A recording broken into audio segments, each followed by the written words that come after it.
বাব্বা কি গরম পড়েছে! এত গরমের মাঝখানে আমি কোথায় গেলাম? তারপর আবার বাচ্চাদের জামা নিতে, তাও আবার বেবি গার্ল। কি ব্যাপার বলো তো? ব্যাপারটা জানতে হলে কিন্তু পুরো ভিডিওটা দেখতে হবে। তার আগে বলো, কোন জামাটা বেশি ভাল লাগছে? মনে হচ্ছে না সবগুলোই দারুণ? আমার তো মনে হচ্ছিলো সবগুলোই নিয়ে ফেলি, এত কিউট কিউট ড্রেস, কি বলবো। আর এই পিঙ্কটা তো আমার এত পছন্দ হয়েছে। তো তারপরে কিন্তু আমি ট্রেনে বসে গেছি। ট্রেনে বসে ঘাম মুছতে মুছতে আমি যাচ্ছি আমার বাচ্চাটিকে দেখতে। হ্যাঁ, আমারই বাচ্চা বলা যায়।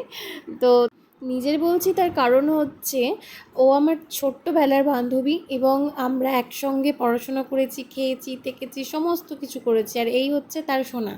তার সোনা মানে আমারও সোনা। এত মিষ্টি, এত কিউট হয়েছে, কি বলবো, মনে হচ্ছে নিয়ে চলে যাই।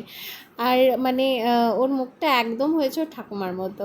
তারপরে আমি বাড়ি চলে এসেছি ওকে দেখার পরে। এই যে আমার সোনাটা, আমার শিরো।